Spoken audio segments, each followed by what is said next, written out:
Chantez à l'Éternel un cantique nouveau. Chantez à l'Éternel, vous tous habitants de la terre. Chantez à l'Éternel, bénissez son nom, annoncez de jour en jour son salut. Racontez parmi les nations sa gloire, parmi les peuples ses merveilles. Car l'Éternel est grand et très digne de louange. Il est redoutable par-dessus tous les dieux. Frères et sœurs, amis dans le Seigneur, bonjour. Nous venons de lire dans le psaume 96 que l'Éternel est grand, qu'il est très digne de nos louanges. Ce matin, nous sommes réunis justement pour l'adorer, le célébrer, chanter ses louanges. Faisons donc monter notre adoration, nos cris de louange à notre Dieu, qui est si grand et si bon. Pasteur Harry Tellusma nous dirigera dans le culte de ce matin.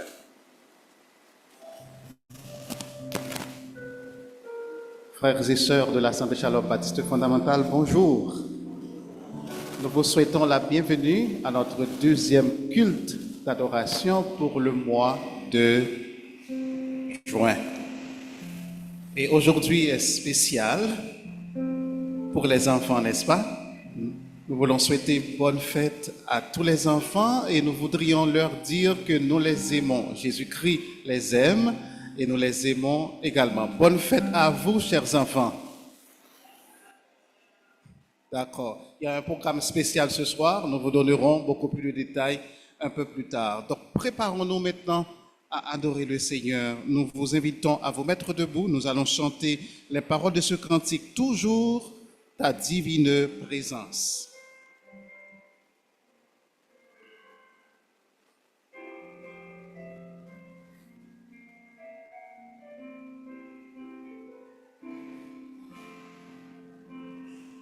Toujours ta divine présence jette un rayon sur mon chemin.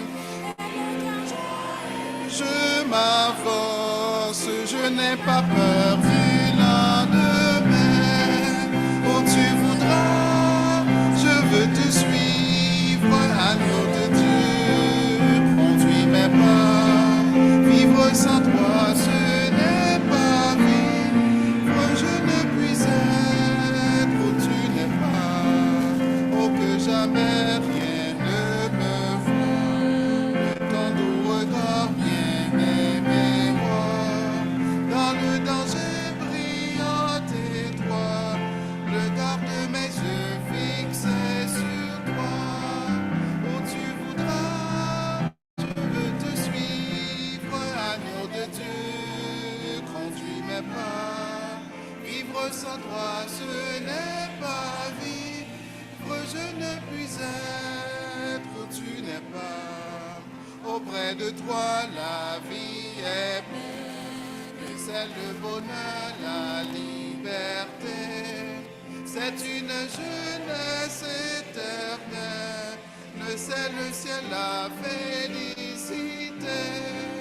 Où tu voudras, je veux te suivre, agneau de Dieu, conduis mes pas.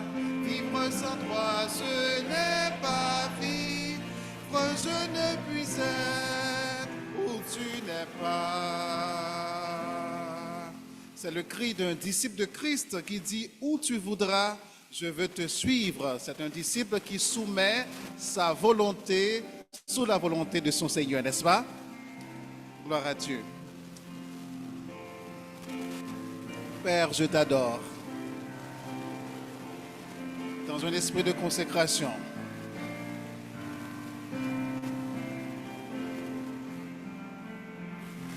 Père, je t'adore,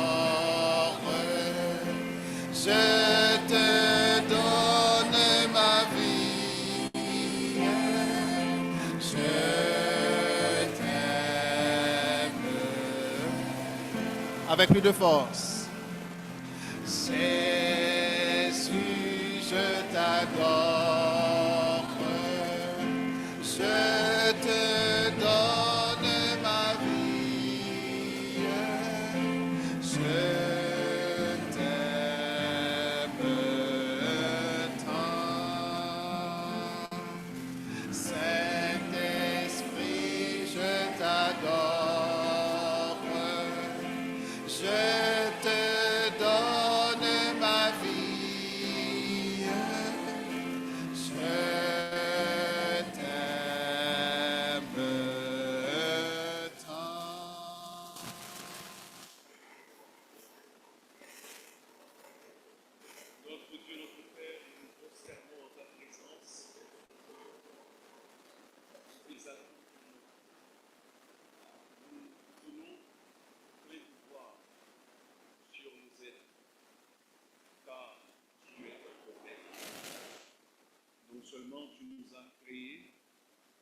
mais aussi tu nous as rachetés.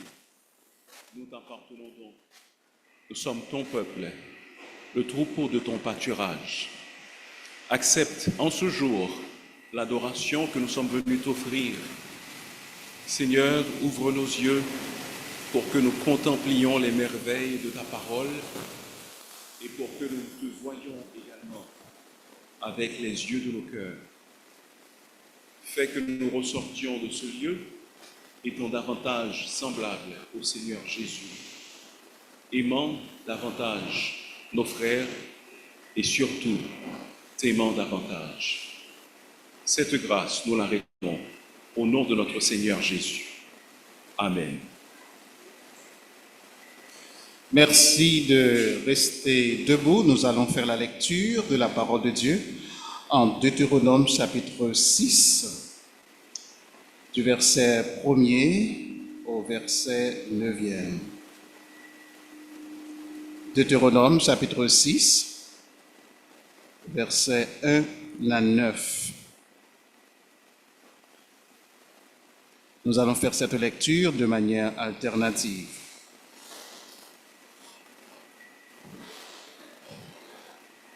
Voici les commandements, les lois et les ordonnances que l'Éternel, notre Dieu, a commandé de vous enseigner afin que vous les mettiez en pratique dans le pays dont vous allez prendre possession.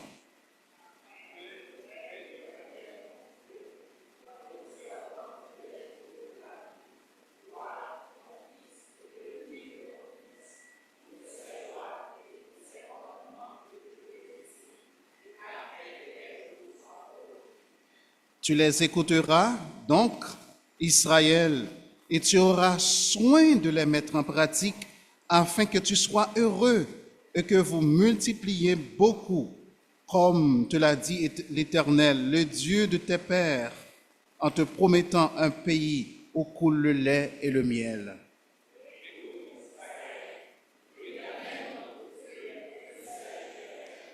Tu aimeras l'Éternel, ton Dieu, de tout ton cœur, de toute ton âme et de toute ta force.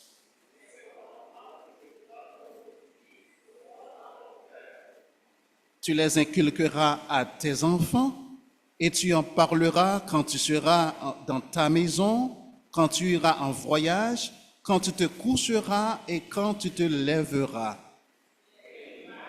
Un signe sur tes mains, et ils seront comme des frontaux entre tes yeux.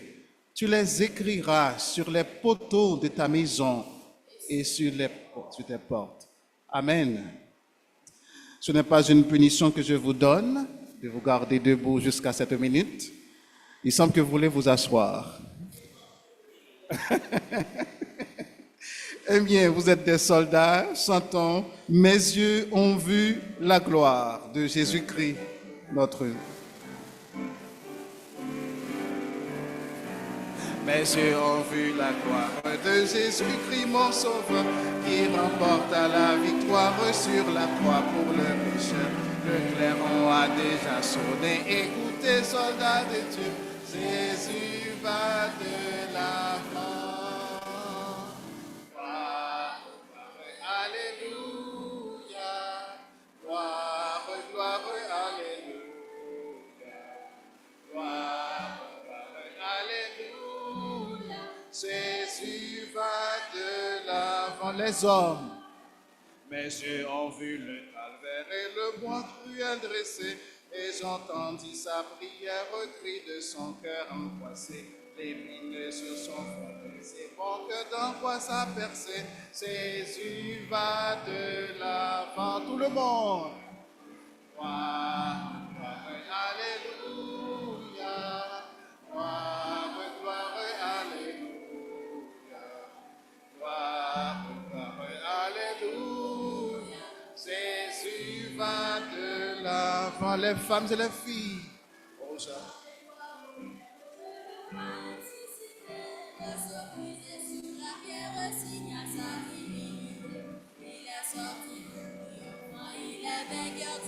Jésus va de l'avant. Gloire, gloire, alléluia, gloire,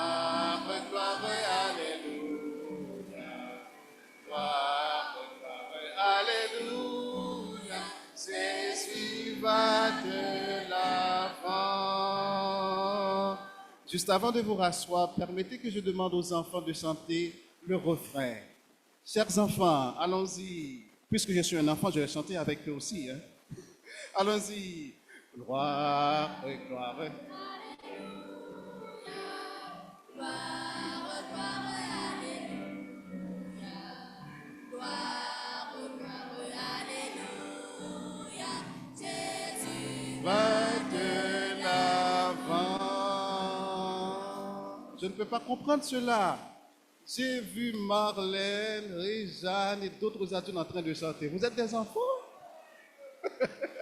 Oh, je comprends. Nous sommes tous des enfants de Dieu. Saluez-vous les uns les autres avant de vous rasseoir.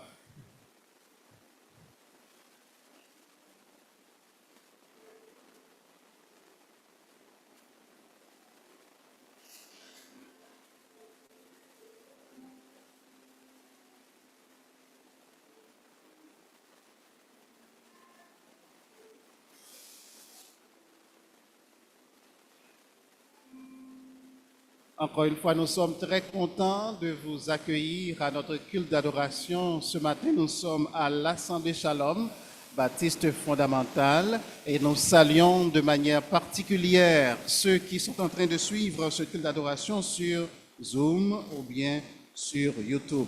Nous sommes très heureux de vous voir tous et nous sommes particulièrement heureux de voir notre frère, Dr Sylvestre, qui nous a beaucoup manqué.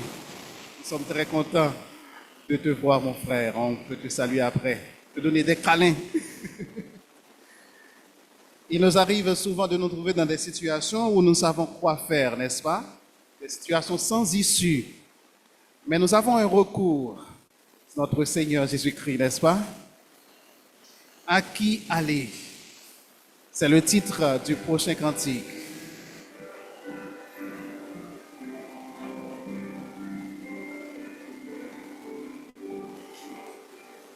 Vivant sur cette terre de péché, de confort de bonheur privé, lutte contre l'adversaire obstiné. Chantons. À qui crier, oh à qui aller, pour un refuge sûr trouvé, ayant besoin de l'âme souillée, qui porte aussi nos Jésus-Christ. Les amis sont gentils et je les aime, nous vivons en très bon cœur. Mais quand mon âme a soif de paix suprême, qui peut m'aider sinon Jésus? À qui crier, oh à qui aller, pour un refuge se trouver, ayant besoin de l'ami pour m'aider, qui prendre sinon Jésus-Christ. La vie est belle auprès de vos parents, qui m'entourent bien tendrement, mais de la mort comme lui le torrent, qui peut m'aider sinon Jésus? À qui crier, oh à qui aller, pour un refuge se trouver, ayant besoin d'un ami pour m'aider, qui porte sinon Jésus-Christ. Lorsque nous sommes en Christ, nous sommes en sécurité, n'est-ce pas? Amen. Nous allons maintenant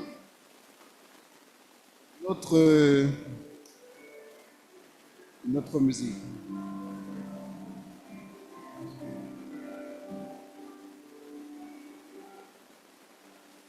Nous allons écouter les petits serviteurs avant de chanter les paroles de ce cantique, les petits serviteurs qui sont là et qui s'apprêtent à nous offrir un morceau spécial. Donc, écoutons-les avec attention.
Notre Dieu, notre Père, notre Rédempteur, notre rocher,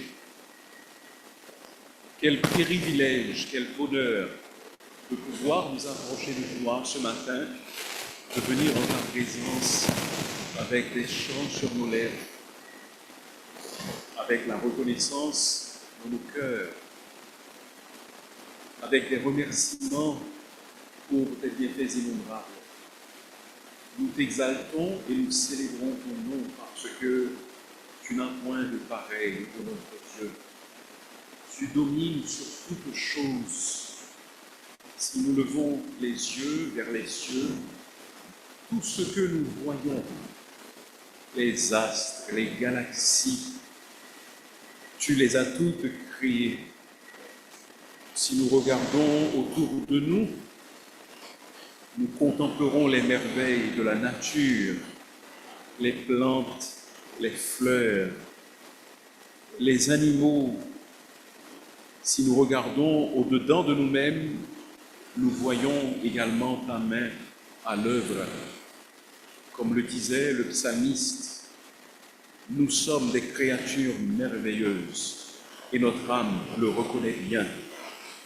Et pour toutes ces choses, pour notre Dieu, nous te donnons gloire. Nous voulons te remercier pour la vie que tu nous donnes, pour l'opportunité qui nous est offerte d'être présents en ce lieu ce matin.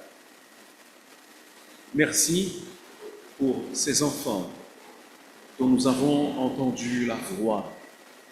Merci parce que tu aimes les enfants.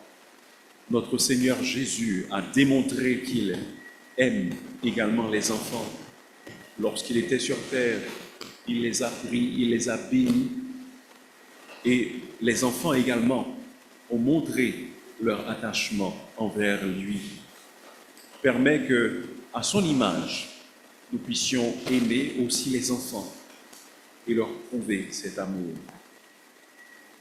Père, nous te remercions parce que nous avons pu recueillir les offrandes de ce matin. Nous savons que chacun qui a fait un geste l'a fait dans un esprit de sacrifice, parce qu'il aurait pu décider de garder ce qu'il avait en poche. Et pour cela, nous te demandons de bénir chacun qui a donné une contribution. En même temps, Seigneur, nous savons que souvent ce que nous mettons ne reflète pas ce que nous devrions mettre,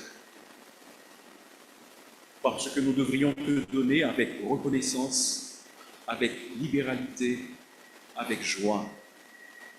Permets, si cela n'a pas été le cas aujourd'hui, que nous puissions le faire à une prochaine occasion. Permets au Seigneur que ces offrandes soulagent ceux qui sont dans le besoin, Fais qu'il favorise l'expansion de ton ministère ici à Delma, mais également ailleurs, à travers notre pays et même au-delà de ses frontières. Nous en profitons, Seigneur, pour te présenter nos missionnaires. Nous prions pour les Dioro qui sont en Afrique de l'Ouest. Nous t'offrons également la sœur Simone Chérubin qui est à Jacmel. Nous prions pour la famille Aurélien qui est dans le Nord-Est. Que tu rendes leur ministère fructueux, que tu les diriges dans tout ce qu'ils entreprennent et que dans leur ministère, ils puissent toucher beaucoup d'enfants. Nous savons que ton cœur est là, parmi les enfants, et permet que leur cœur également soit attiré aux enfants et que leur travail parmi eux porte beaucoup de résultats, beaucoup de fruits.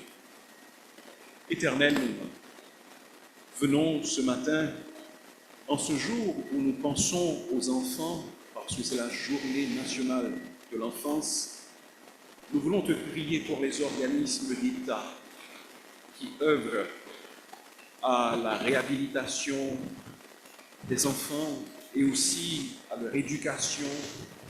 Nous te demandons de placer à la tête de ces organismes des hommes, des femmes consciencieux qui travailleront véritablement à l'amélioration de la situation des enfants de notre pays. Nous t'implorons pour les enfants qui sont dans des camps actuellement, des camps de réfugiés, parce qu'ils ont été contraints à quitter leur domicile. Nous prions que dans ta grâce, Seigneur, ces enfants ne soient pas brisés, qu'ils ne soient pas meurtris, mais qu'au contraire, qu'ils aient le cœur rempli d'espoir, que d'une manière ou d'une autre, ces enfants entendent ta parole, qu'ils se laissent convaincre par elle, qu'ils deviennent tes serviteurs et que le lieu même qui était censé leur servir d'épreuve, le lieu d'épreuve devienne le lieu où ils font la rencontre du Seigneur Jésus. Notre Père, nous te prions aussi pour le ministère des enfants au sein de notre Église. Nous te demandons de fortifier les responsables, de donner un zèle renouvelé aux ouvriers, de les aider à comprendre la valeur de chaque enfant que tu fais entrer par ces portes. Nous prions pour l'association pour l'évangélisation des enfants qui travaille en vue de la conversion et de l'affermissement des enfants. Nous prions pour Pierre et Rodia Chaban qui œuvrent au sein de cette organisation sur le plan international. D'une manière spéciale, nous prions pour notre frère Pierre qui est absent, en train justement de régler tes affaires dans le ministère des enfants.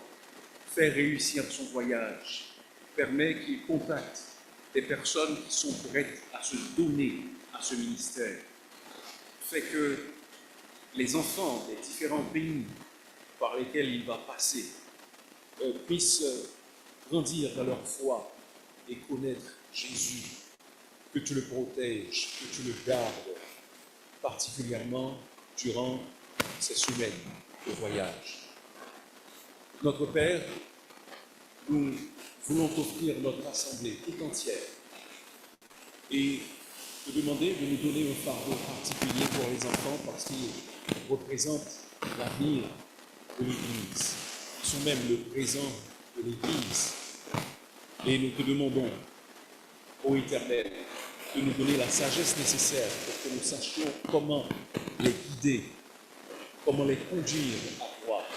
Qu'ils grandissent et que devenus grands, ils continuent de te servir et tu sois des ouvriers véritablement consacrés. Nous t'offrons nos vies, nos cœurs. Et en cet instant, Seigneur, symboliquement, nous déposons nos corps entiers sur l'autel du sacrifice, comme un sacrifice vivant, saint, agréable à toi, ô notre Dieu. nous confessons nos péchés, nous reconnaissons que toi seul dois régner sur nos cœurs et nous prions que tu enlèves de nos vies tout ce qui doit être enlevé pour que nous t'offrions un service qui te soit agréable. Transforme-nous par la parole que nous entendrons aujourd'hui, par la communion fraternelle dont nous allons jouir, et que nous sortions de ce lieu prêts à témoigner pour toi, à être le sel de la terre et la lumière du monde. Ces requêtes, nous te les adressons au nom de notre Seigneur Jésus-Christ. Amen.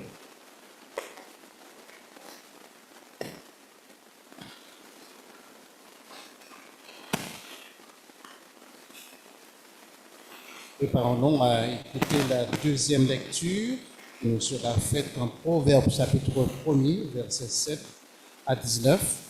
Et c'est Jonathan Michel qui va nous faire cette lecture.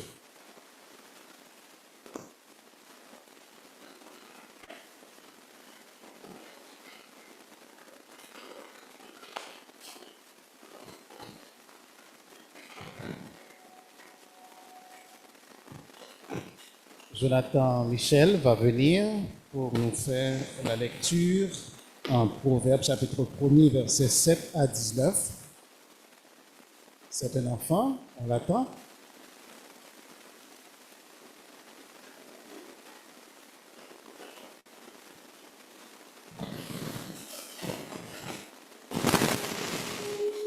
Entre-temps, nous avons la joie d'accueillir ce matin quelques visiteurs.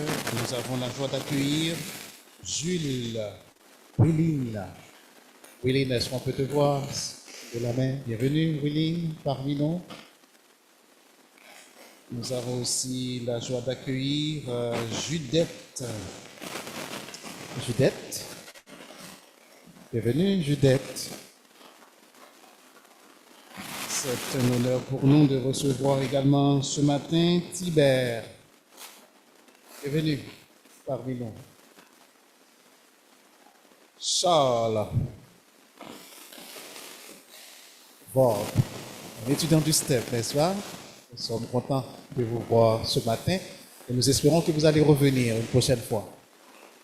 Surtout votre professeur est le pasteur titulaire de l'église. Il faut venir. D'accord. Est-ce que Jonathan est prêt?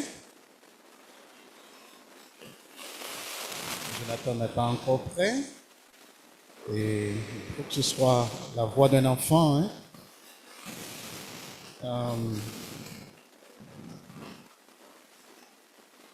Eh bien, pour donner du temps à Jonathan, nous allons chanter « Je ne sais pourquoi dans sa grâce, Jésus a tant aimé ».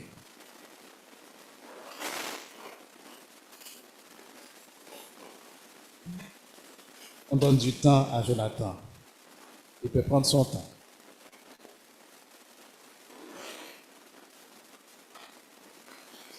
Alors, nous vous encourageons à relever les défis que nous vous avons donnés. Il s'agit de lire, de méditer sur les passages que nous vous avons communiqués. Il faut aussi appliquer les langages de l'amour. Alors, forcément, nous semaine pour une déception et qui n'a pas fait plaisir du tout. Je n'ai pas appliqué les langages de l'amour.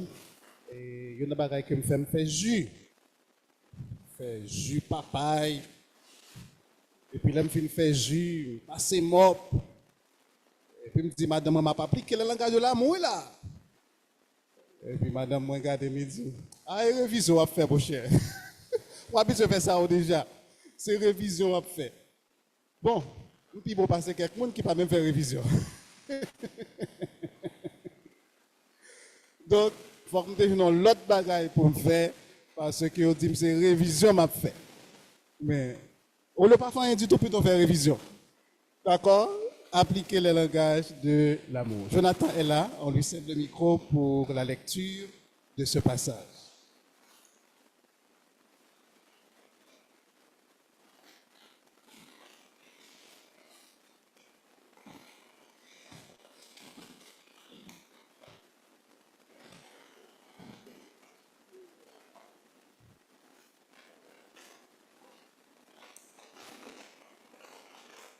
Bonjour, Assemblée Shalom Baptiste Fondamental.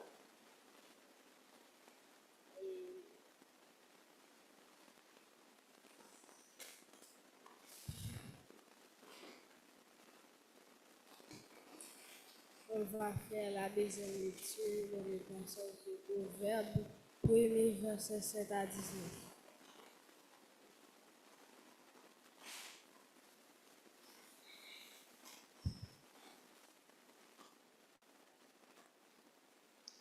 La crainte de l'Éternel est le commencement de la science.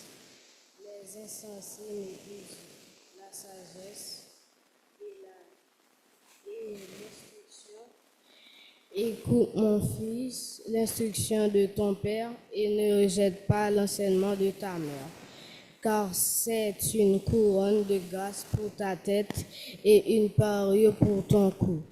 Mon fils, si des pécheurs veulent te séduire, ne te laisse pas gagner. S'ils disent, viens avec nous, dressons des embûches, versons du sang. Tendons des pièges à celui qui se repose en vain sur son innocence. Engloutissons-les tout vifs comme le séjour des morts, et tous anciens comme ceux qui descendent dans la fosse. Nous trouvons toutes sortes de biens précieux, nous remplirons de butin nos maçons. Tu auras ta part avec nous, il n'y aura qu'une bourse pour nous tous. Mon fils, ne te mets pas en chemin avec eux.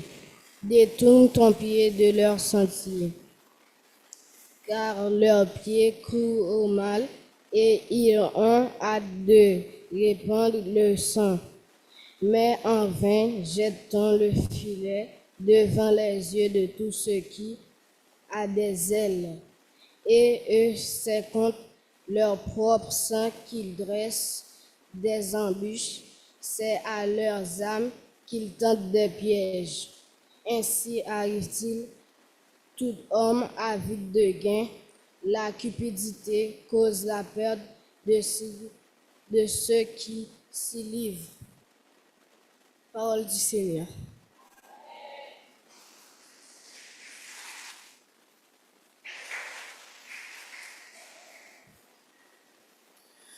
Dans quelques instants, nous allons écouter le message de la parole de Dieu avec notre pasteur Jean-Maxime Pierre. Pour nous préparer à recevoir ce message, je vous prie de vous mettre debout. Nous allons chanter « Je ne sais pourquoi dans sa grâce, Jésus m'a tant aimé ». Je ne sais pourquoi dans sa grâce, Jésus m'a tant aimé. Pourquoi par son sang il efface ma dette, mon péché. Check, 1, 2, check.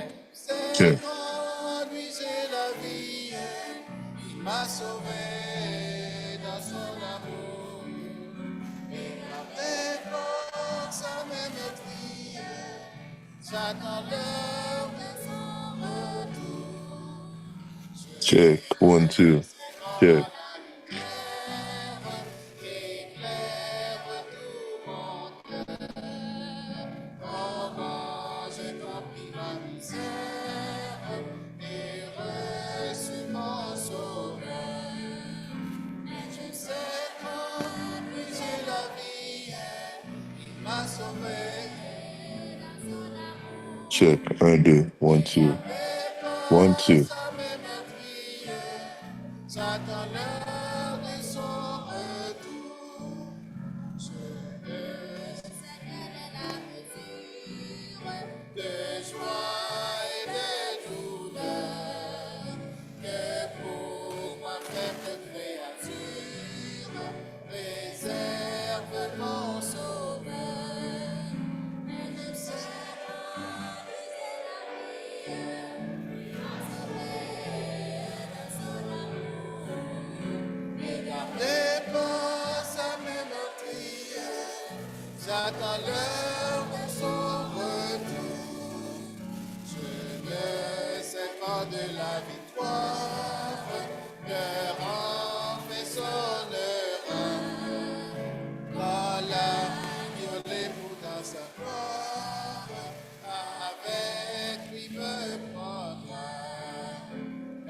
c'est quand lui j'ai la vie, il m'a sauvé dans son amour.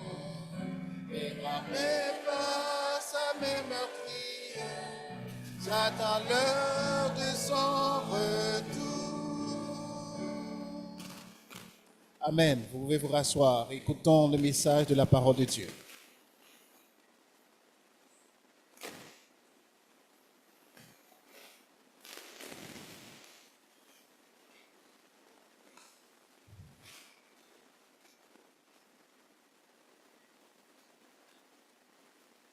Bonjour une fois de plus, frères et sœurs. Je vous prie d'ouvrir vos Bibles ce matin dans l'épître de Paul aux Éphésiens au chapitre 6. Juste avant de lire notre texte, je vais faire donc des rappels. Premièrement, rappelons que les colombes et les petits serviteurs sont priés de rester après le culte pour une courte répétition. Et je rappelle également, cet après-midi, à 4 heures, se tiendra un moment spécial. C'est un moment où nous allons célébrer le don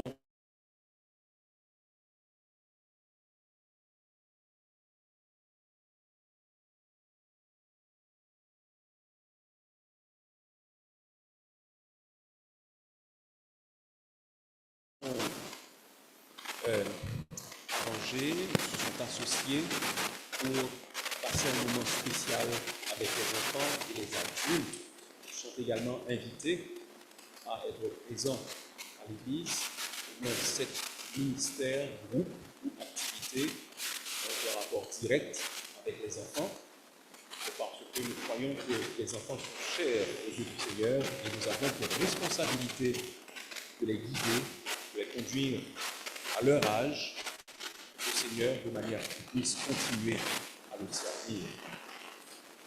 Rappelons-nous également que les astronautes ont observé les pauses. Vendredi 6, c'était le dernier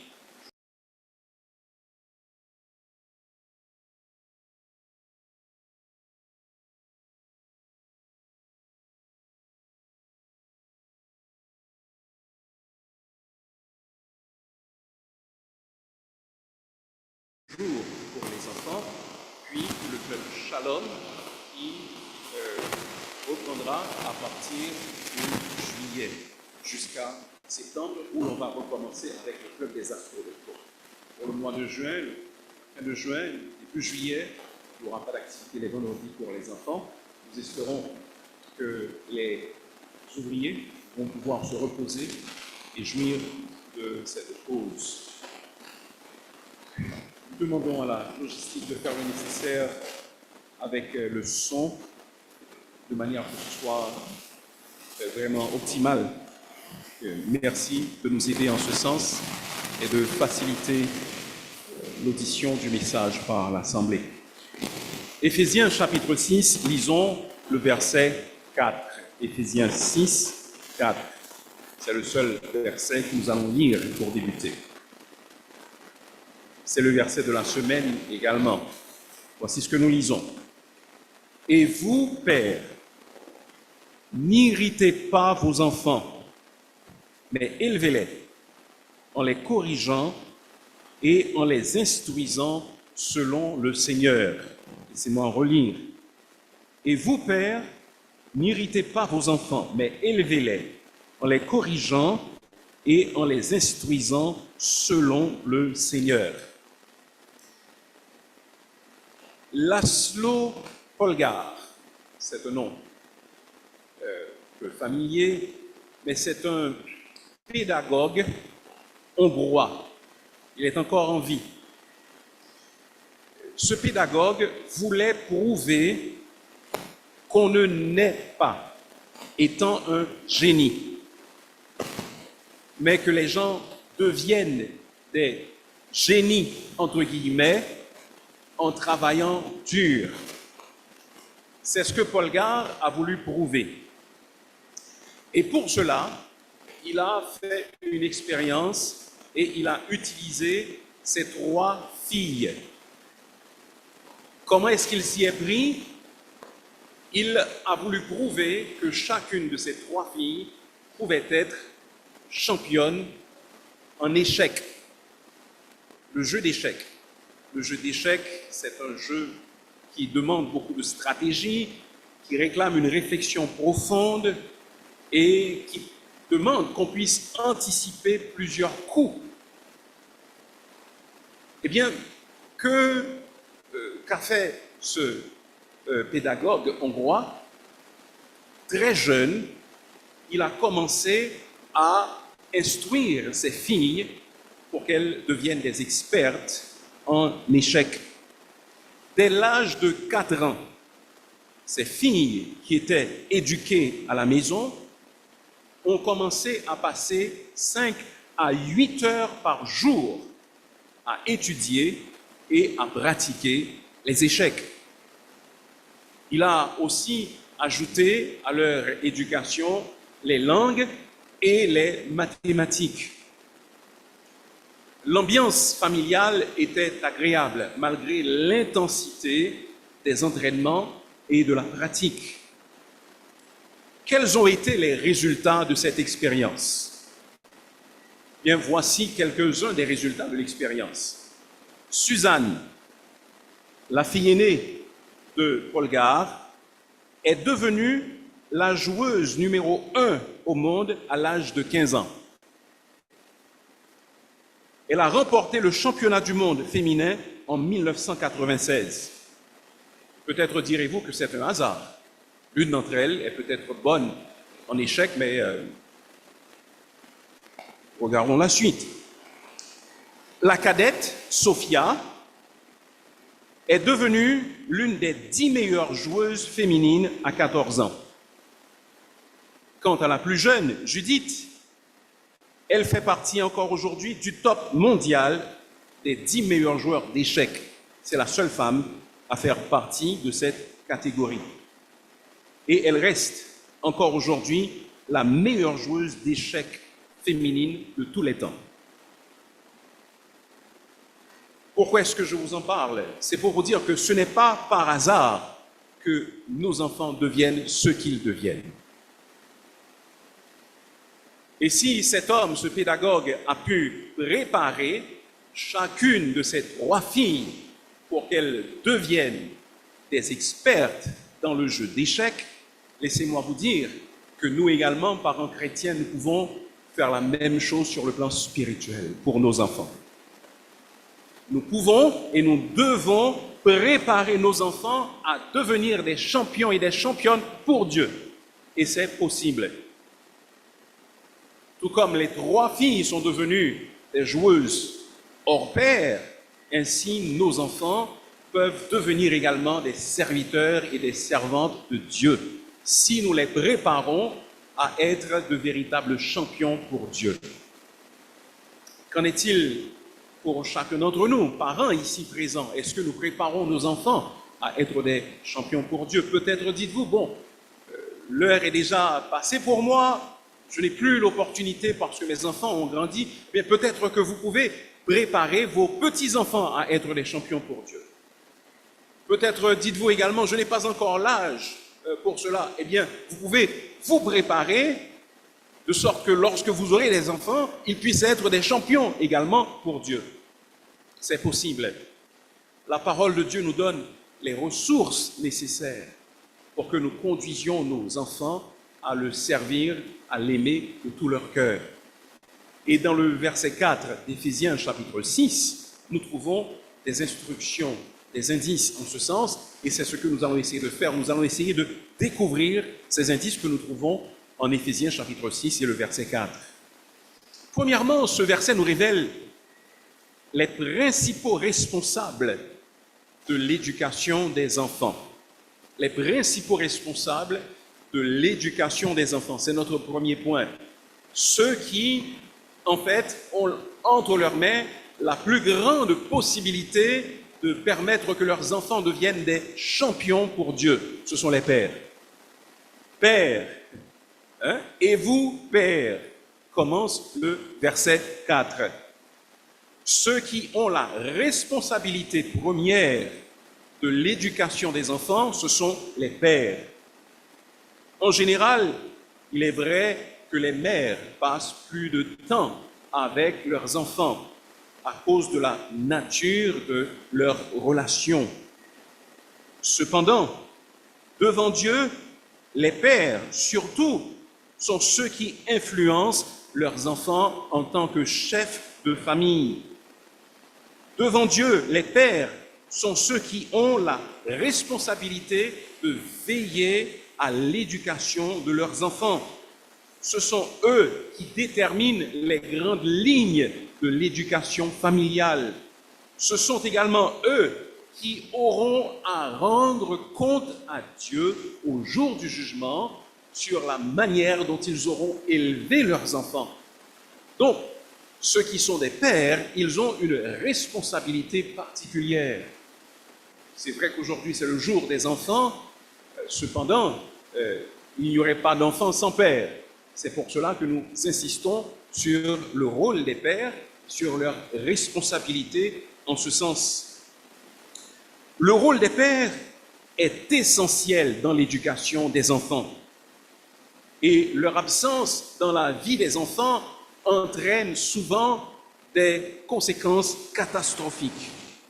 Il est vrai qu'il y a des exceptions.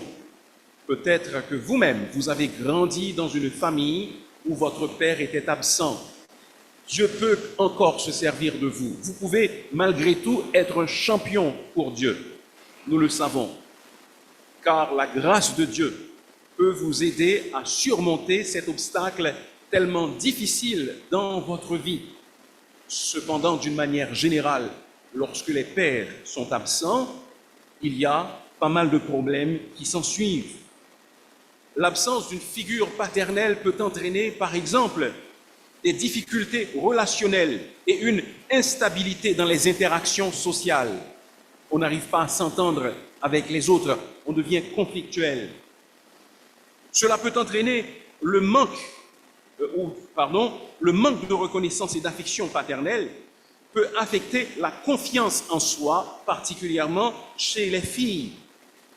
Certains jeunes cherchent à combler le vide de l'absence de leur père par des comportements impulsifs, par des comportements destructeurs, comme la délinquance juvénile et par l'usage de substances. Si vous allez interroger ces nombreux enfants soldats qui ont été enrôlés par les gangs de nos jours, vous allez trouver un facteur commun, c'est que la plupart d'entre eux ont grandi sans leur père. Il n'y a pas eu d'autorité masculine dans la maison. Ils ont été élevés par leur mère. Et ceci devrait attirer notre attention sur les femmes également. Souvent, c'est un phénomène que nous observons dans notre société, à savoir qu'il y a des mères qui ont des enfants, mais les enfants n'ont pas de père présent. Et les mères ont parfois plusieurs enfants avec différents pères, et aucun d'entre eux n'est présent dans la maison. Aucun d'entre eux ne fait figure d'autorité. Eh bien, quand cela arrive, c'est une recette pour la catastrophe, c'est une recette pour le désastre.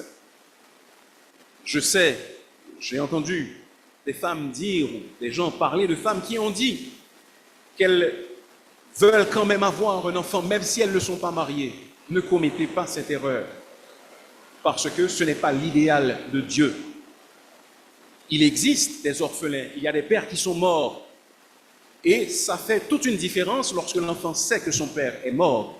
Mais lorsqu'il sait que son père est vivant, mais qu'il choisit de rester absent dans sa vie, alors les effets sont totalement différents et peuvent être catastrophiques, comme nous l'avons dit. Il y a des créatures marines, toutes petites, qu'on appelle des chevaux de mer, ou bien des hippocampes. Ils peuvent mesurer environ 20 cm jusqu'à 35 cm de longueur, donc ce n'est pas énorme. Ce qui est particulier dans le comportement de ces créatures et dans leur biologie, c'est que le processus de reproduction est particulièrement intéressant. La femelle hippocampe pond ses œufs dans une poche ventrale du mâle. Et c'est le mâle qui fertilise les œufs et qui garde ses œufs dans sa poche ventrale jusqu'à ce que les petits hippocampes soient prêts à partir. Et quand ils sont prêts, alors il les expulse et ils sont capables de vivre seuls dans l'eau. Alors, les enfants ont besoin autant de leur père que de leur mère. Comme les hippocampes ne peuvent pas vivre sans leur père, le cycle de la vie ne serait pas possible sans une implication importante du père. De même, les enfants ont besoin autant de leur père que de leur mère. Et c'est pour cela que Dieu adresse ce commandement particulièrement aux pères, parce que ce sont les principaux responsables de l'éducation des enfants. La volonté de Dieu, c'est qu'un enfant naisse et qu'il grandisse entouré de son père et de sa mère. Mais même si ce n'est pas le cas, pour vous, pères, vous avez besoin de développer une relation significative avec vos enfants. Ils ont besoin de vous. Vos enfants souffrent quand vous n'êtes pas là. Ils ont besoin de votre présence. Soyez présents dans leur vie. Veillez sur leur éducation. Soyez là lors des anniversaires de naissance. Soutenez-les financièrement. Enseignez-leur à éviter les erreurs que vous avez commises. Même quand vous n'êtes pas dans un foyer, au moins sachez que vous êtes père et prenez vos responsabilités pour vos enfants. C'est la volonté de Dieu. Se peut que vous ayez commis une erreur, mais cela n'aide en rien à perpétuer l'erreur. Au moins, on peut essayer de rectifier cette erreur. Donc ce verset nous fait comprendre que pour élever des champions pour Dieu, les pères ont un rôle important à jouer. Ce verset, en deuxième lieu, nous fait comprendre qu'il y a une précaution particulière à prendre pour que nous élevions des champions pour Dieu. Et vous, pères, dit le verset, n'irritez pas vos enfants. C'est une précaution toute particulière qui doit être prise à l'égard des enfants. L'Écriture avertit les pères contre une erreur qu'ils ont tendance à commettre, à savoir celle d'irriter leurs enfants. Il est à remarquer que cela peut également être vrai d'une mère. Ce ne sont pas seulement les pères qui irritent leurs enfants, les mères peuvent également irriter leurs enfants. Cependant, les pères doivent être particulièrement prudents en ce sens. Il y a plusieurs manières dont un père peut irriter ses enfants, c'est-à-dire les provoquer à la colère, créer une grande frustration et beaucoup d'amertume dans leur cœur. Cela n'excuse pas les enfants s'ils pêchent. Néanmoins, nous ne devrions pas être à l'origine de la frustration, de la confusion, de l'amertume des enfants. Et pour cela, nous devons être attentifs à tout facteur qui pourrait éveiller cette colère, cette irritation de la part de nos enfants. L'un des facteurs, c'est l'autoritarisme. C'est le fait d'abuser de son autorité, de faire des exigences déraisonnables, tout simplement parce qu'on est en position d'autorité. Par exemple, c'est le fait d'exiger que l'enfant obtienne des notes qu'il ne peut pas véritablement obtenir. C'est le punir trop sévèrement. Lorsqu'on agit de la sorte, de l'amertume en forme parfois dans le cœur de l'enfant, parce qu'il sent qu'il est victime d'abus de la part de son père. La négligence est également un facteur qui peut provoquer la colère de l'enfant. Certains pères ne prennent pas soin de leurs enfants, ils les laissent vulnérables. Et l'enfant, le sachant, devient aigri à l'égard de son père, parce qu'il lui manque de tout, et il voit peut-être des demi-frères, des demi-sœurs qui sont comblés, qui sont aimés par son père, mais lui, il n'a pas grand-chose. Et cela crée de l'amertume, de la colère chez lui. L'infidélité, cela irrite un enfant de savoir que son père est infidèle à sa mère. s'ils sont mariés, ou encore le savoir qu'il est un enfant illégitime. Quelqu'un a dit, j'ai entendu quelqu'un dire récemment que une femme qui était mariée sans être divorcée, s'étant rendue dans un pays étranger, vivait avec un homme et son fils, encore enfant, disait à son père, ma mère est une femme infidèle. Et cela a produit une profonde colère, une profonde indignation dans le cœur de cet enfant. Donc ce ne sont pas seulement les pères, comme je l'ai dit, qui peuvent causer, provoquer cette irritation, mais même les mères aussi peuvent causer cela. Et nous devons éviter d'irriter les enfants. Quoi d'autre? Le favoritisme. Lorsqu'un père préfère ouvertement l'un de ses enfants, cela irrite les autres. Nous avons un exemple classique dans le livre de la Genèse. Le premier exemple, c'est celui d'Isaac et de Rebecca. Isaac préfère son fils Ésaü et Rebecca préfère son fils Jacob. Et vous, j'espère que vous vous souvenez de l'histoire, nous n'allons pas entrer dans les détails, mais une rivalité s'est développée entre ces deux frères jumeaux. Jacob, aidé de sa mère, a volé la bénédiction qui était destinée à Ésaü, son frère aîné. Et cela a causé beaucoup de problèmes par la suite. Mais ce qui est encore pire, et nous allons revenir sur ce concept tout à l'heure, c'est que Jacob, ayant vu les dégâts que le favoritisme a causés, a commis la même erreur. Parmi ses 12 fils, il a ouvertement préféré son fils Joseph. Selon Genèse chapitre 37 et le verset 3, Jacob aimait Joseph plus que ses autres fils parce qu'il l'avait eu dans sa vieillesse. C'est l'enfant de sa vieillesse, donc il l'aime plus que les autres. Il lui a même offert une tunique de plusieurs couleurs, symbole de son affection particulière.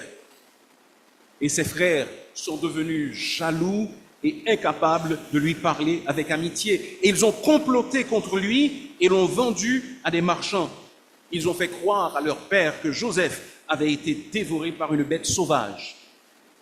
C'est vrai que les frères de Joseph étaient des voyous, littéralement.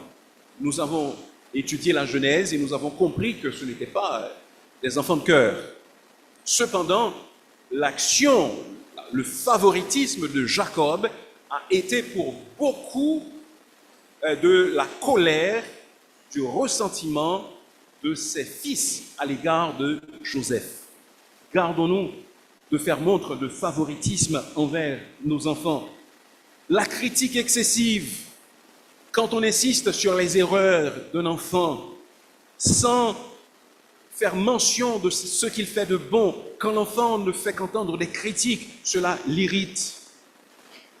L'absence émotionnelle d'un père peut créer également l'irritation chez l'enfant.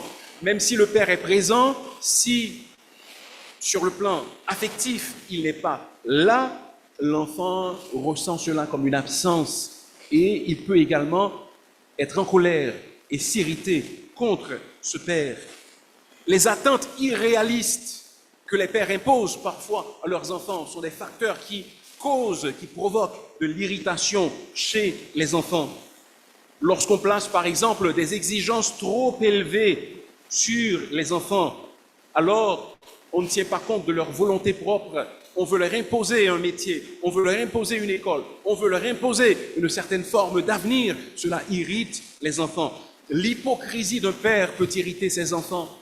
Si l'enfant voit qu'à l'église, il est un diacre qui sert les éléments lors de la Sainte Seine, si on le respecte, s'il prêche même, et lorsqu'il rentre à la maison, son comportement est totalement différent de son comportement à l'église, alors l'enfant capte un message. Il voit qu'il y a de l'hypocrisie. Et les enfants qui se trouvent en pareille situation, il n'est pas rare qu'ils rejettent d'un revers de main toute la religion de leur père, car ils disent que c'est une farce. Si ce qu'il fait, c'est ça vraiment la religion, alors je n'en veux pas. Et cela les irrite contre Dieu, cela les irrite contre les principes de la Bible. Alors, est-ce que vous irritez vos enfants, peut-être sans vous en rendre compte? Est-ce que peut-être vous les avez irrités pendant qu'ils grandissaient? Il n'est pas trop tard pour leur en parler, faire votre mea culpa, leur présenter vos excuses et leur faire comprendre que vous avez été peut-être trop autoritaire, que vous avez été trop absent de leur vie, que vous n'avez pas été le père que vous deviez être. Et je pense que ce serait mieux de le faire que de ne rien dire du tout et d'essayer d'espérer que tout cela va se résoudre de par lui-même. Choisissez donc de ne pas irriter vos enfants quand vous serez père ou si vous l'êtes déjà. Si votre père vous a irrité, alors choisissez de pardonner à votre père et demandez à Dieu de vous aider à ne pas agir comme lui, il a agi avec vous. Donc il y a une précaution particulière pour les pères à prendre par rapport à leurs enfants, ne les irritez pas. Et nous n'avons cité que quelques facteurs d'irritation. En troisième lieu, ce verset mentionne deux aspects de l'éducation des enfants pour que les enfants soient des champions pour Dieu.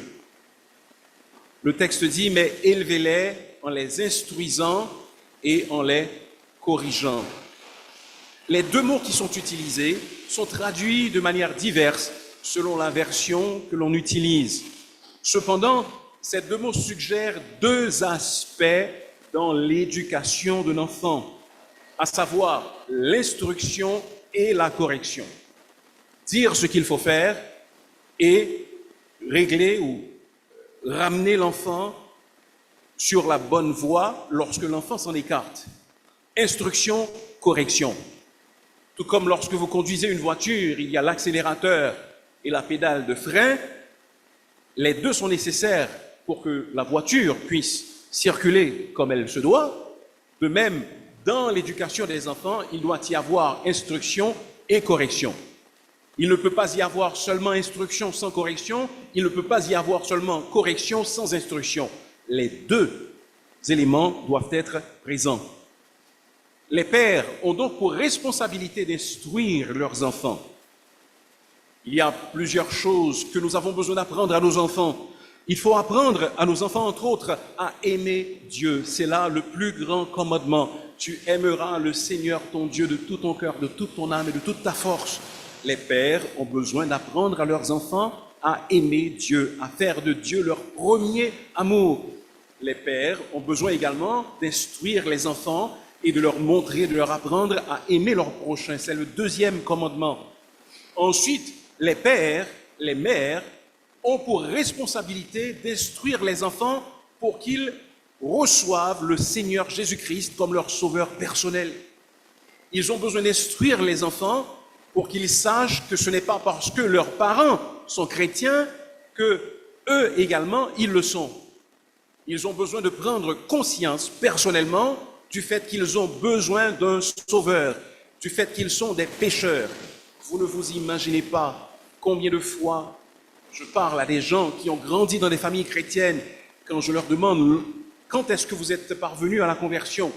Et la réponse qu'on entend, c'est que j'ai grandi dans une famille chrétienne et je ne me suis pas rendu compte que j'avais besoin de faire ce pas dans ma vie. Je pensais que tout allait bien, que moi également j'étais sauvé. Ce n'est qu'à l'âge de 12, 13 ans, 14, 15 ans, parfois un petit peu plus tard, parfois un petit peu plus tôt, mais c'est parce que les parents n'ont pas le souci d'instruire les enfants et de leur faire savoir qu'ils ont besoin de Jésus-Christ comme leur propre sauveur. C'est une obligation que nous avons. C'est pourquoi le culte de famille est aussi important. Nous vous avons donné des défis pour le mois de la famille. Nous vous avons encouragé à lire 1 Corinthiens chapitre 13, Éphésiens chapitre 5, 22 à 33, 1 Pierre 3, versets 1 à 7. Ce sont des passages qui parlent de l'amour dans la famille. Et ces passages peuvent également instruire les enfants. Les pères peuvent profiter de ces moments pour donner des instructions aux enfants en ce qui concerne la foi. Nous avons besoin d'enseigner aux enfants, d'instruire les enfants pour qu'ils aiment le peuple de Dieu, pour qu'ils aiment l'Église. Nous avons besoin de leur enseigner à se soumettre à l'autorité. Nous avons besoin également de les enseigner par notre exemple, parce que l'enseignement ne se fait pas seulement par la parole, l'enseignement se fait également par les actions. nos actions contiennent de profonds enseignements que nos enfants retiendront plus longtemps que nos paroles. Un père gardait une cruche de whisky cachée dans un dépôt de maïs. Cela se passait aux États-Unis. Mais il avait l'habitude d'aller tous les matins dans ce dépôt et de prendre cette cruche et de verser un verre et de boire un verre de whisky. Un jour, c'était en hiver, il se rendait à cette grange comme d'habitude lorsqu'il a entendu un bruit derrière lui. Et il s'est retourné, il a vu que c'était son fils. Son fils mettait ses pieds dans les traces que lui-même, ses pieds avaient laissées dans la neige. Et il demanda à son fils, « Mon fils, qu'est-ce que tu fais ?» Le fils lui dit, « Papa, je suis en train de suivre tes traces, je marche dans tes pas. » Alors il a demandé au fils de retourner à la maison. Mais une fois rendu dans ce lieu, il a brisé cette bouteille parce qu'il ne voulait pas que son fils le suive et qu'il le trouve en train de boire chaque matin du whisky. C'était un acte important. Et cet acte a probablement été beaucoup plus significatif pour cet enfant que si le père lui apprenait à être moral. C'était un acte qui a enseigné par son exemple. Certes, l'enfant ne le savait pas à l'époque, mais cela a eu une conséquence profitable sur tout le reste de la vie de l'enfant. De même, nos parents, nous avons besoin d'enseigner nos enfants par la parole et par l'exemple. Mais non seulement nous devons instruire, nous devons également corriger. Nous devons faire savoir ce qui est mauvais, redresser l'enfant, renverser les tendances qui sont mauvaises. C'est une responsabilité que nous avons également. La correction est nécessaire. Et parfois, cette correction implique le châtiment corporel. Ah, je sais, oh, ce n'est plus à la mode. On dit que c'est déconseillé, qu'il ne faut pas le faire, etc. Cependant, à qui va-t-on donner raison? Allons-nous donner raison à la parole de Dieu ou allons-nous donner raison aux psychologues, aux pédagogues modernes qui ont montré tant de fois qu'ils avaient tort? Voici ce que nous dit la parole de Dieu à ce sujet en Proverbes chapitre 13 et le verset 24. Celui qui ménage sa verge est son fils, mais celui qui l'aime cherche à le corriger.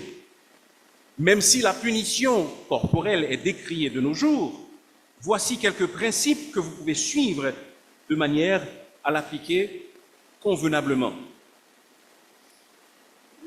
Je vais utiliser 5 lettres de manière à vous aider à vous en souvenir. Et les 5 lettres donnent punir, P-U-N-I-R. Comment corriger? P, premièrement, pas de colère. Lorsque nous corrigeons, nous ne devons pas être en colère, parce que la colère de l'homme n'accomplit pas la justice de Dieu. Et lorsque nous sommes en colère, nous ne pouvons pas nous contrôler. Nous avons tendance à dépasser les limites, à dépasser les bornes. Donc nous devons être en contrôle de nous-mêmes. U, un seul standard. Soyez juste, soyez constant. La punition doit être entraînée par une désobéissance à un principe, à une règle établie. La punition ne doit pas être déterminée par mes caprices, bien par mes sautes d'humeur. Non, il faut que ce soit une règle et il faut que ce soit la violation d'un principe. Un enfant, par exemple, par maladresse, renverse un verre de lait. Cela ne mérite pas une punition parce qu'il ne l'a pas fait exprès. Mais si l'enfant désobéit à un ordre bien spécifique, à un principe établi dont il est pleinement imbu, alors cela exige la punition. N, ne pas rejeter la personne, mais rejeter l'acte. Si l'enfant pose un acte, ne l'accablez pas d'épithètes désagréables. Ne lui dites pas qu'il est laid, ne lui dites pas qu'il est vilain. Il faut condamner l'acte, mais pas la personne. I, soyez inventifs. Utilisez des méthodes de punition variées et appropriées à l'âge de l'enfant, au tempérament de l'enfant, à la situation. à laquelle vous êtes confrontés.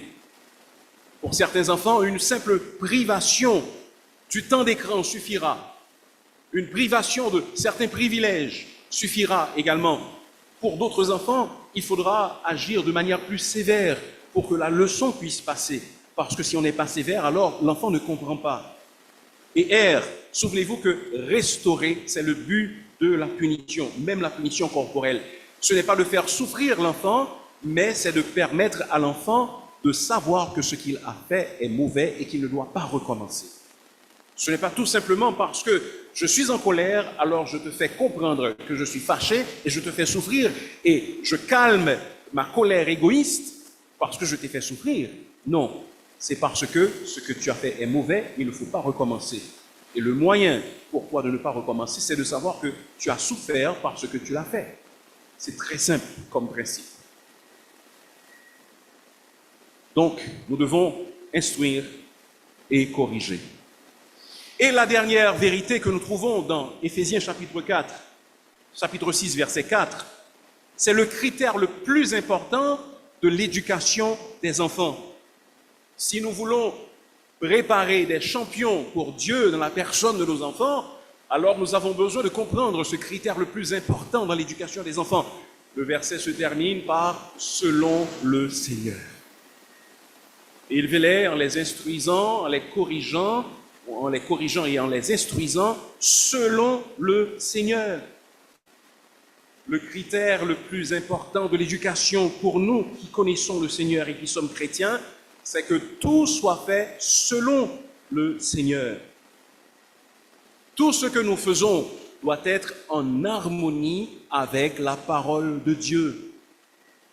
Nous devons rejeter les approches non chrétiennes. Il y a certaines approches qui ne sont pas chrétiennes, mais qui ne sont pas anti-bibliques. Cependant, il existe des approches et des philosophies qui sont contraires à la parole de Dieu. Et nous, en tant que parents, nous devons veiller à cela et comprendre quelles sont ces approches qui sont contraires à la parole de Dieu. Souvent, nos enfants à l'école, c'est ce qu'on leur enseigne, sans que nous nous en rendions compte, sans que nous le sachions. Donc, nous devons avoir les yeux ouverts sur cela. L'une des philosophies que l'on inculque aux enfants, c'est le matérialisme. C'est une philosophie qui considère que seule la matière est importante et qui rejette toute dimension spirituelle. Il faut rejeter le matérialisme. L'hédonisme prône la poursuite du plaisir. Tout ce qui fait plaisir aux sens, alors poursuivez-le. Nous devons rejeter une telle philosophie. Le relativisme moral, qui affirme qu'il n'y a pas de vérité absolue. Tout est relatif, dit-on, sauf la relativité. Mais si tout est relatif, même la relativité est relative. Cependant, on ne l'admettra pas. Et cela s'oppose à la vérité absolue de la parole de Dieu. Cela s'oppose à la conception chrétienne d'une vérité divine, immuable. L'humanisme séculier, qui favorise l'homme et ses capacités sans reconnaître la nécessité de Dieu dans la vie humaine.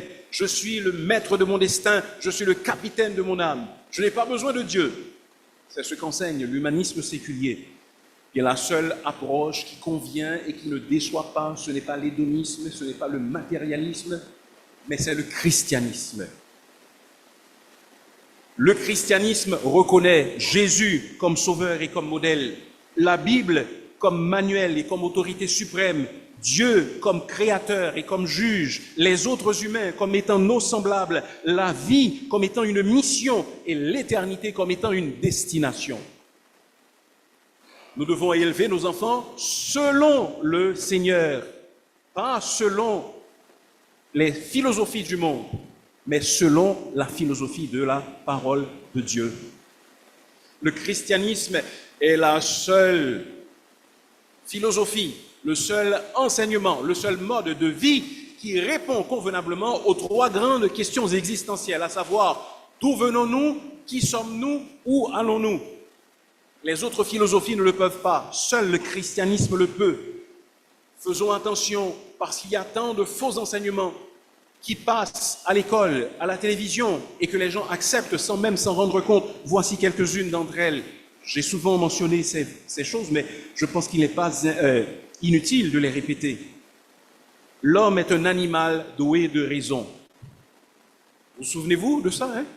L'homme est un animal doué de raison. Peut-être que certains d'entre vous, vous entendez, vous dites, mais qu'est-ce qu'il y a de mal à cela? Non, l'homme n'est pas un animal. L'homme est un être créé à l'image de Dieu. Nous ne sommes pas des animaux. Il est vrai que nous sommes doués de raison, mais ce n'est pas en tant qu'animaux que nous sommes doués de raison, c'est en tant que créatures qui sont faites à l'image de Dieu. Dieu raisonne, alors nous raisonnons également. Et lorsqu'on croit qu'on est un animal, cela veut dire qu'on peut agir de n'importe quelle façon et qu'on n'aura pas de compte à rendre à Dieu. Parce que les animaux, ils meurent et c'est fini. Eh bien, si je suis un animal, moi aussi je meurs et c'est fini pour moi. Non. Nous entendons également dire que l'homme naît bon et que c'est la société qui le corrompt. Peut-être que la société aide à corrompre l'homme, mais désolé, l'homme ne naît pas bon. La Bible nous apprend que nous sommes nés dans le péché. Cela ne veut pas dire que nous sommes aussi mauvais que nous pourrions l'être. Cependant, cela nous montre notre besoin de nous repentir. Cela nous montre le besoin d'un sauveur dans notre vie. Nous ne pouvons pas mener notre vie comme nous l'entendons parce que nous avons des fautes, nous avons des vices et nous avons besoin de quelqu'un qui nous aide à affronter ces vices et ces fautes. L'homme est le fruit d'un long processus d'évolution. Ça, c'est une autre vérité que la plupart des gens acceptent. Cependant, les Écritures nous apprennent que l'homme a été créé par un acte direct de Dieu. L'évolution n'est qu'une théorie et la création explique bien mieux l'existence de l'univers. Selon la théorie de l'évolution, il y a eu une grande explosion, un Big Bang au début. Et à partir de cela, il y a eu les plantes, il y a eu les hommes, il y a eu les animaux. Beaucoup de gens adoptent cette théorie parce que c'est plus facile de croire que nous sommes le fruit du hasard que de croire qu'il y a un Dieu qui nous a créés et qu'un jour nous aurons à nous tenir devant lui pour lui rendre compte de nos actions. La parole de Dieu nous dit très clairement que nous avons été créés par Dieu. Oh, le monde nous dit également, oh, vous pouvez avoir des relations sexuelles avant le mariage, mais la Bible nous dit que ce que Dieu veut, c'est notre sanctification. Donc, nous devons élever nos enfants selon le Seigneur, en les corrigeant et en les instruisant. Ne laissons pas nos filles porter des habits provoquants, même si elles ont 3, 4, 5 ans, parce que si nous les laissons les mettre à 5 ans, il sera facile de les laisser continuer. Et lorsqu'elles auront 15, 16 ans, et qu'elles continueront à porter ces habits indécents, nous allons dire, mais il faut les changer. Mais ils vont dire, mais écoutez, c'est vous qui m'avez habillé de cette manière depuis que j'étais petite. Nous avons besoin de faire attention avec nos enfants. Nous ne pouvons pas mettre entre leurs mains des téléphones intelligents sans aucun contrôle parental. Parce que voyez-vous, dans le lac du monde interconnecté nagent des crocodiles féroces. Et nous ne pouvons pas laisser nos enfants se baigner dans ces lacs sous prétexte qu'ils sont assez grands pour se défendre seuls. Ils seront quand même la cible de ces animaux malveillants et nous avons besoin de les encadrer. Ne donnez pas, en passant, de gadgets à des enfants sans obtenir l'autorisation de leurs parents. Parce que lorsque vous le faites, il se peut que les parents ne soient pas d'accord que leurs enfants aient certains gadgets. Et ce n'est pas à tonton ou à tati de leur donner ces gadgets, ou bien à un ami de leur donner, alors que les parents ne sont pas d'accord. Vous avez la capacité de mettre des filtres également. Il y a des applications qui existent pour contrôler ce que vos enfants regardent sur Internet lorsqu'ils ont des téléphones ou des ordinateurs. Tout cela nous aide à instruire, à élever nos enfants selon le Seigneur. Apprenons à nos enfants à faire de bons choix, même en notre absence. Apprenons-leur à avoir la crainte de Dieu dans leur cœur. pas à nous craindre, mais à craindre Dieu. Eh bien, si nous faisons cela, nous serons en bon chemin pour avoir élevé des champions pour Dieu. Préparons nos enfants à devenir des champions pour Dieu. Que nous enseigne Éphésiens chapitre 6, verset 4 à ce sujet. Premièrement, cela nous parle des principaux responsables de l'éducation des enfants, ce sont les pères. Deuxièmement, Éphésiens 6, 4 mentionne la précaution à prendre à propos de l'éducation de nos enfants. N'irritez pas vos enfants, c'est une tendance que nous avons. Troisièmement, cela nous apprend deux tendances que nous devons utiliser, deux aspects de l'éducation. Il faut corriger, il faut instruire. Et enfin, nous voyons que le critère le plus important pour nous, enfants de Dieu, dans l'éducation de nos enfants, c'est que nous le fassions selon le Seigneur. Quel genre d'enfants sommes-nous en train d'élever aujourd'hui? Quels enfants avons-nous élevés? Quels enfants élèverons-nous? Depuis environ 40 ans, notre pays connaît une crise de valeurs et le tissu social de notre pays a été déchiré. À un tel point qu'aujourd'hui, on ne parle presque plus de transmission de valeurs. Mais nous devons savoir quelque chose. Cela peut changer. Comment est-ce que cela peut changer? Cela peut changer en élevant convenablement les enfants d'aujourd'hui. Car ils seront les leaders dans 20 ans et dans 30 ans. Si nous ne faisons rien aujourd'hui, alors rien ne va changer et les choses iront de mal en pire. Mais si nous acceptons de prendre les enfants, de les élever selon la crainte du Seigneur, si nous prenons ce petit neveu, si nous instruisons ce petit voisin, si nos propres enfants, nous les conduisons dans la voie du Seigneur, alors il y a un espoir pour notre société. Et ne dites pas, ce n'est pas moi qui vais changer le pays. Ne dites pas, je ne peux rien contre les forces qui s'opposent à moi. Oui, chacun a la responsabilité de faire ce qu'il peut. Et si nous conjuguons nos efforts en élevant nos enfants, en les préparant à devenir des champions pour Dieu, alors il y a un espoir pour notre pays. Vous joindrez-vous à cette armée d'hommes et de femmes qui disent oui, nous voulons évangéliser les enfants. Oui, nous voulons être des modèles pour les enfants. Nous voulons les aider, nous voulons les conduire. Nous voulons leur donner de bons conseils. Nous voulons être à leur disposition pour qu'ils sachent que nous sommes là à leur côté. Nous voulons leur dire que nous avons commis des erreurs et qu'ils ne doivent plus commettre ces erreurs. Nous voulons montrer à nos enfants comment ils doivent élever leurs propres enfants. Si nous le faisons, alors Dieu fera pour nous l'impossible. Il changera les circonstances, les temps pour notre pays. Mais si nous ne faisons rien, attendons-nous encore au pire. Mais je sais que ce que Dieu veut et ce que nous voulons, ce n'est pas le pire, c'est le meilleur. Alors, attelons-nous aujourd'hui à préparer nos enfants à être des champions pour Dieu. Prions le Seigneur. Seigneur, merci pour ta grâce et pour ta parole qui nous instruit. Ta parole est tellement claire. Merci pour ce vaste champ que tu nous donnes, les enfants. Ils se comptent par centaines dans nos rues, dans nos quartiers, par milliers, dizaines de milliers, voire des millions. Quelle belle opportunité nous est offerte d'influencer la prochaine génération. Aide-nous à ne pas gaspiller ces opportunités, mais à les utiliser à bon escient. Permets que l'Assemblée Shalom touche beaucoup d'enfants, beaucoup de familles et les encourage à diriger les enfants vers le chemin du salut, vers le chemin de la vie éternelle. Sers-toi de nous, Seigneur, sers-toi de nos familles, sers-toi de notre Église, de nos quartiers, de nos communautés, de nos villes.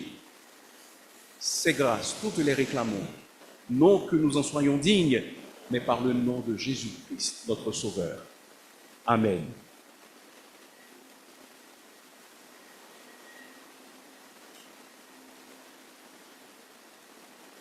Amen.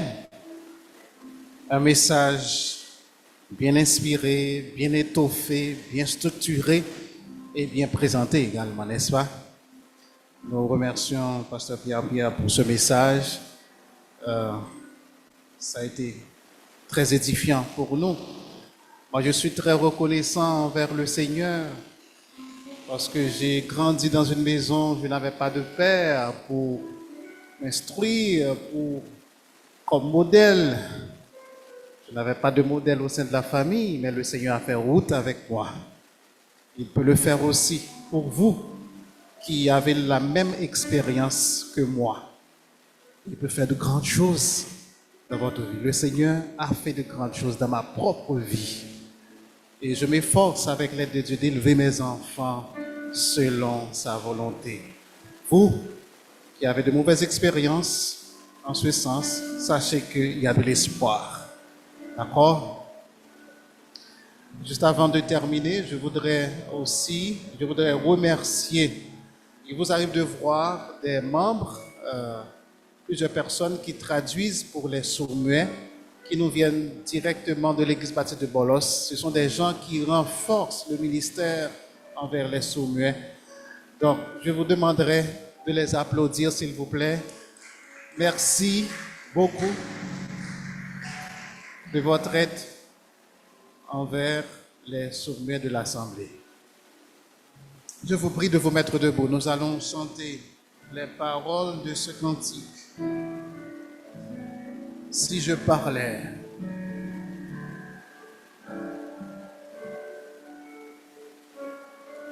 si je parlais le plus parfait langage, si même un ange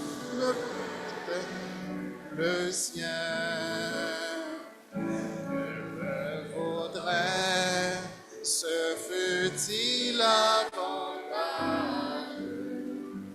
Si je n'ai pas là l'amour, je ne suis rien.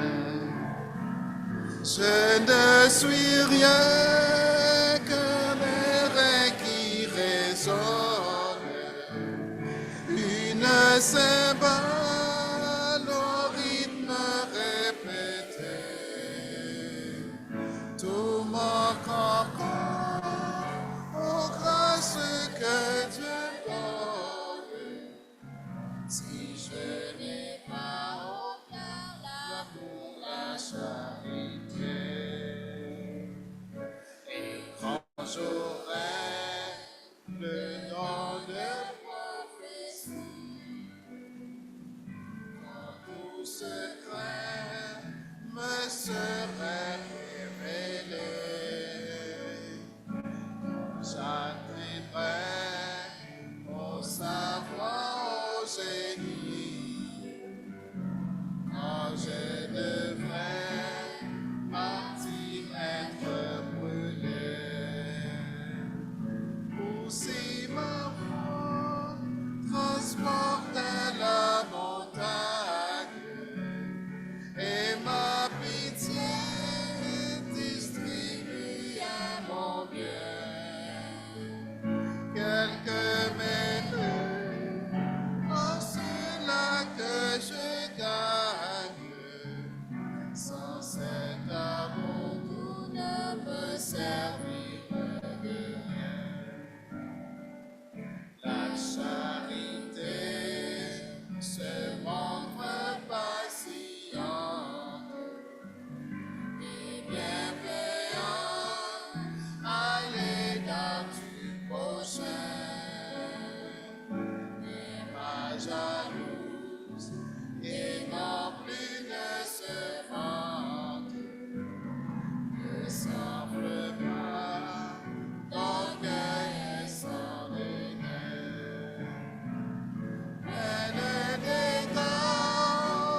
de ces trois, la plus grande est la charité.